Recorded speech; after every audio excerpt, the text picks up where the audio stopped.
Hello everyone.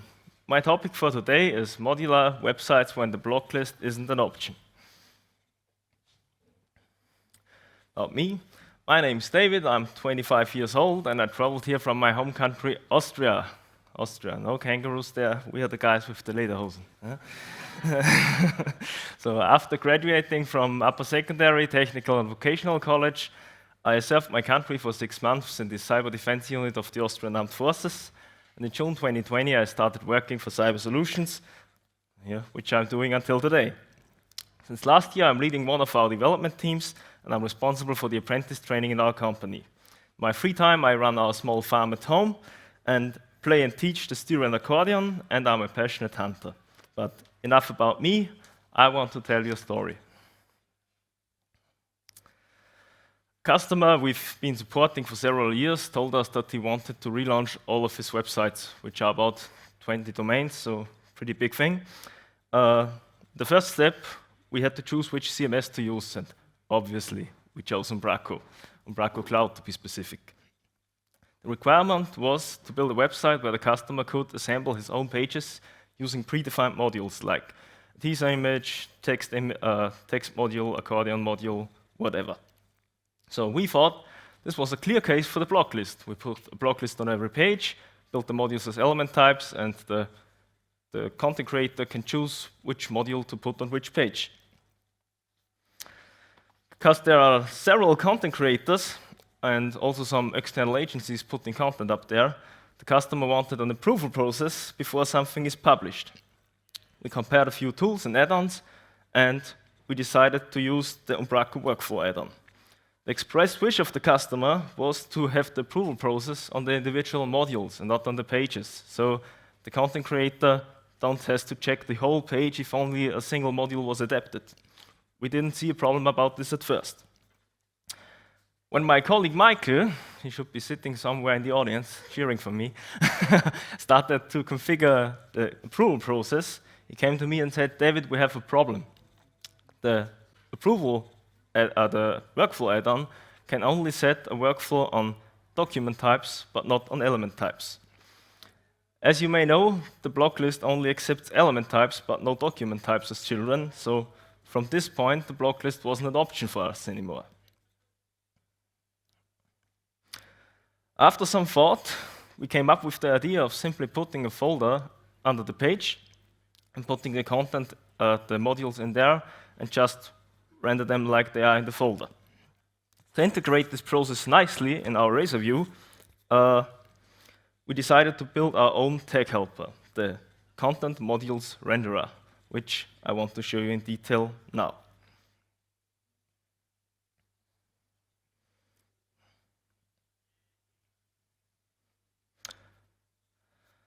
Our class inherits from tag helper, which is a class provided by Microsoft. The attribute up here takes two properties. It takes the name, which is the tag, which is the content modules renderer, and the tag structure, which we set to without an end tag because we want it to be self-closing.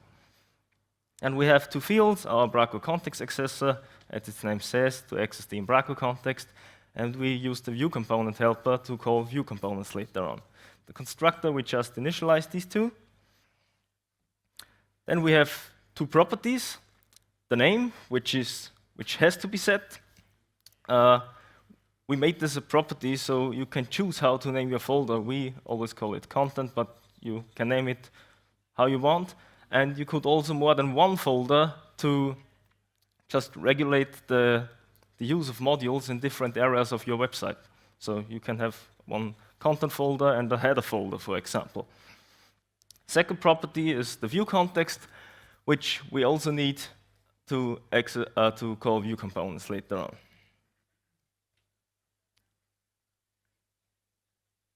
So now let's get to the main part, where we override the process async method of our tag helper. This one gets called when the tag gets rendered. Kind of lost my. So first we set the tag name of the output here to empty, because we don't we don't need a specific tag to wrap.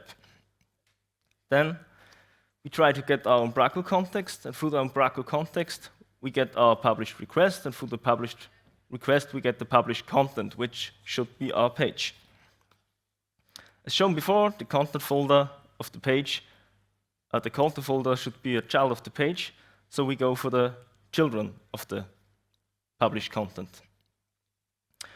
In case, then we filter these children, and for the first one with the name of our content folder, this should be the content folder. Now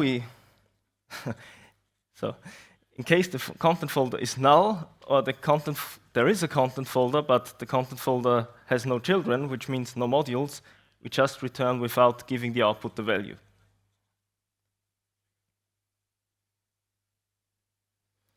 In order to call view components, we have to call the contextualize method of our view component helper and pass our view context there. Then we make an empty list of tasks, our render tasks, and a concurrent dictionary, which is basically a thread-safe key-value collection. And let's make the magic happen. For each of our modules in the content folder, we create a task, an async task, which adds a new entry to our key content collection. As the task being async, the render task, we need the collection to be thread-safe, as mentioned before. The entry we add consists of the module's key, which is later on also the key of the key content collection, and the result of the module's view component being invoked. For those who never worked with view components, you call them by passing its name to the invoke method of the view component helper.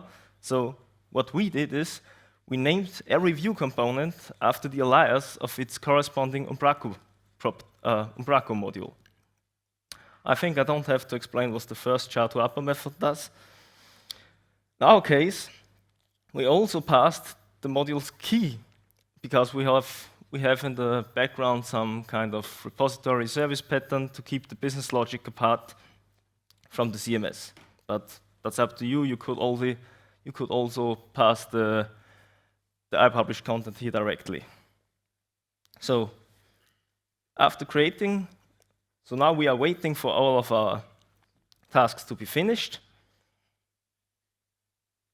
So when we reach this point in our code, our key content collection should have as many entries as we have modules under the content folder.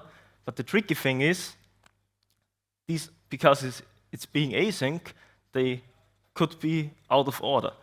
So to put them back into order, we just grab the keys of our content folder's children, and for each key, we get the corresponding content in the key content collection, and if it's not null, we add it to the output. And that's it. So with these few lines of code, we managed to get a modular website with approval process. Scan the code for a full working code sample, and don't hesitate to reach me out, write me a mail, or write me on LinkedIn. Thank you.